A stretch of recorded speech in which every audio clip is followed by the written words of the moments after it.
एक बेटी के प्रति जिस तरीके से इनके शीर्ष नेतृत्व से लेकर नीचे स्तर पे जिस तरीके का भाषा का और शब्दों का इस्तेमाल किया जा रहा है, भारतीय जनता पार्टी की शब्दावली ही लगता है कि गंदे शब्दों से भरी पड़ी हुई है। ये लोग तो गोडसे को मानने वाले हैं, माफी वीर सावरकर को मानने वाले हैं। भारतीय जनता पार्टी के कितने लोग हैं जिन्होंने भारत की आज़ादी में अपना योगदान दिया है? क्या एक भी चेहरा? प्रधानमंत्री जी जाके पाकिस्तान में बिरयानी खाते हैं, चाइना में झूला झूलते हैं, 56 इंच का सीना कहते हैं कि कौन एंट्री मारेगा और सबको एंट्री करवा दे रहे हैं। समय का पहिया घूमता है और सब देखा जा रहा है, सबका हिसाब लिया जाएगा। देश की जनता ने इनको 2024 में सत्ता से हटाने के लिए प्रण लिया है और बिहार की ही धरती से उसकी शुरुआत हुई थी, आह्वान हुआ है। 4 जून के बाद आप लोग बेरोजगार होने वाले हैं, सम्राट चौधरी कह रहे हैं। सम्राट चौधरी को पहले बोलिए अपना मुरेठा खोल ले, बहुत अपमान कर दिए। 4 तारीख के बाद तो डर है कि ना जाने ये लोग क्या कैसे कैसे रूप में दिखाई देंगे। आप लोग बेरोजगार आपा खो देंगे ये लोग। चिराग पासवान भी कह रहे 300 पार तो हो चुका 5वें चरण की वोटिंग। चिराग पासवान तो अपना पार्टी को 1 साल चला नहीं पाए, चले हैं 400 पार करने। अपने पिताजी की खून और पसीने से सिंची हुई पार्टी को तो बचाइए नहीं पाए, चले हैं 400 पार करवाने। ये पार लग जाए इस बार हाजीपुर, तो वही बहुत बड़ी बात है। सारण में 5वें चरण के मतदान के बाद वहां का जो मामला है वो बहुत गर्मा जाता है, हिंसक झड़प होती है और आरजेडी के 3 कार्यकर्ताओं को गोली मारी जाती है, जिसमें से एक की मृत्यु हो चुकी है और 2 अभी घायल है। इन्हीं सब मुद्दों पे बातचीत करेंगे। हमारे साथ आरजेडी की प्रवक्ता सारिका पासवान जी है।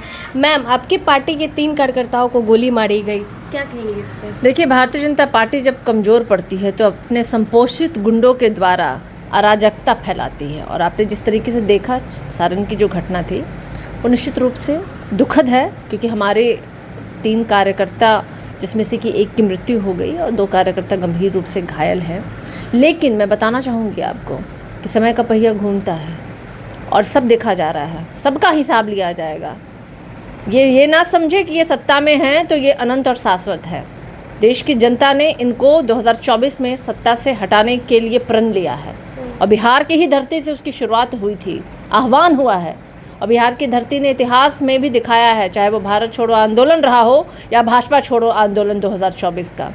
तो भाजपा को तो इस बार केंद्र की सत्ता से हटाएंगे ही, और उनके किए गए तमाम जो उन्होंने गुनाह किए हैं, देशव्यापी गुनाह, चाहे वो गरीबों के साथ अन्याय हो, महिलाओं के साथ अन्याय हो, या आप अपने विपक्षियों के साथ जिस तरीके से आपने मशीनरी तंत्र का दुरुपयोग करके जो अन्याय किया है, तमाम अन्याय का न्याय होगा, संविधान काबिज होगा, लोकतंत्र काबिज होगा और हम डरने वाले नहीं हैं। हर चीज़ का हम हिसाब लेंगे। पर कहा तो जा रहा है कि रोहिणी आचार्य वहाँ पे बूथ कैप्चरिंग करने पहुंची। हास्यास्पद, शर्मनाक, बुजदिली, और मैं क्या कहूँ, शर्म आती है, आनी चाहिए इन लोगों को, इन्हें तो नहीं आती है पर हमें आती है कि ऐसे लोगों के बारे में हम जवाब भी दे रहे हैं। और क्यों दे रहे हैं, लेकिन देना पड़ेगा।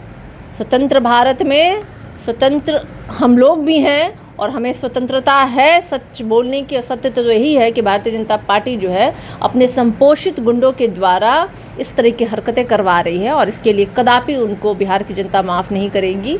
इस एक बेटी के प्रति जिस तरीके से इनके शीर्ष नेतृत्व से लेकर नीचे स्तर पे इनके छोटे कार्यकर्ताओं के द्वारा जिस तरीके का भाषा का और शब्दों का इस्तेमाल किया जा रहा है, भारतीय जनता पार्टी की शब्दावली ही लगता है कि गंदे शब्दों से भरी पड़ी हुई है।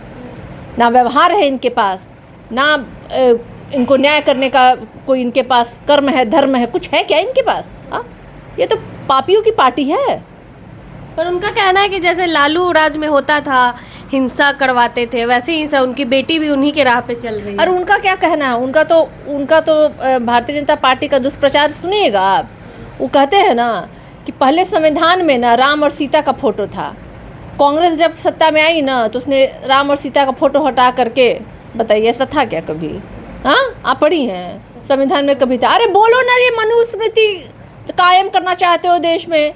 सच तो यही है कि भारतीय जनता पार्टी संविधान को हटा के पूरे देश में मनुस्मृति कायम करना चाहती है, नागपुरिया शासन लगाना चाहती है। ये लोग तो गोडसे को मानने वाले हैं, माफी वीर सावरकर को मानने वाले हैं। भारतीय जनता पार्टी के कितने लोग हैं जिन्होंने भारत की आज़ादी में अपना योगदान दिया है? क्या एक भी चेहरा बताइए तो है? जाकर के, अरे भाई, प्रधानमंत्री जी जाके पाकिस्तान में बिरयानी खाते हैं, चाइना में झूला झूलते हैं, 56 इंच का सीना कहते हैं कि कौन एंट्री मारेगा और सबको एंट्री करवा दे रहे हैं। क्या बोलेंगे? 400 पार का दावा। 400 पर हार। 400 अरे 400 पे हार है, देश के यशस्वी प्रधानमंत्री नरेंद्र मोदी जी को बिहार की धरती पे बार बार आना पड़ रहा है। तो कहाँ है जनता का आशीर्वाद लेने? आशीर्वाद नहीं है, जनता से निरोही कर रहे हैं।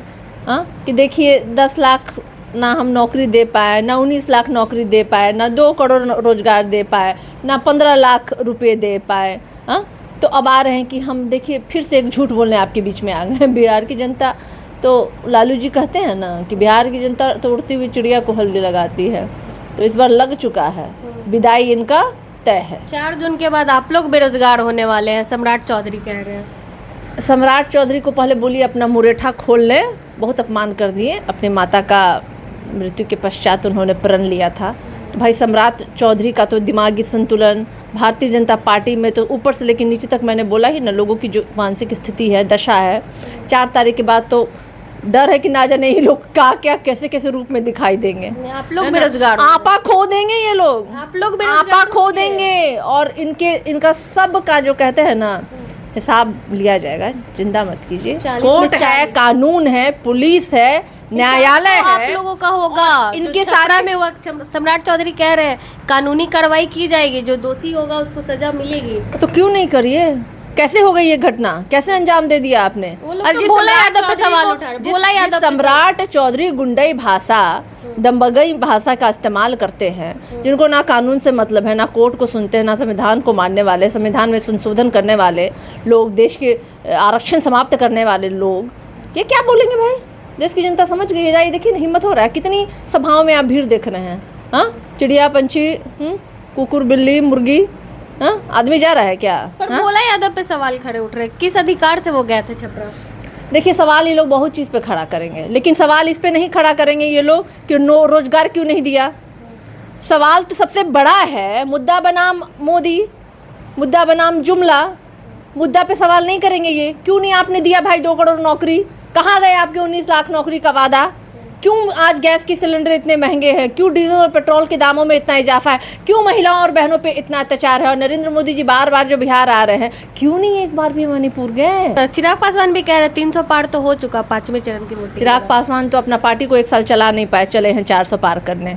माँ अपने पिताजी की खून और पसीने से सिंची हुई पार्टी को तो बचाइए नहीं पाए, चले हैं 400 पार करवाने।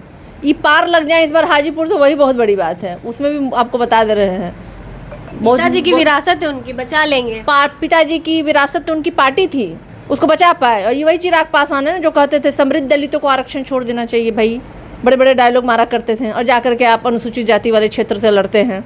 हाँ, क्या आपका कोई है मोरल है क्या? इन लोग के पास बचा हुआ है क्या? किस मुद्दे पे कह रहे हैं कि बिहार में 40 में 40? मुद्दा नहीं है, इन लोग को गुमराह करना है लोगों को। नहीं, प्रधानमंत्री कह रहे पिछली बार 1 सीट रह गई थी, इस बार तो 40। तो मुख्यमंत्री जी तो कह रहे थे 4,000 पार, चाहे तो 4 लाख पार कह दें ये लोग। हाँ, कहने के लिए कुछ झूठी तो कहना है ना। कितना सीट, कितनी सीट आएगी एनडीए को?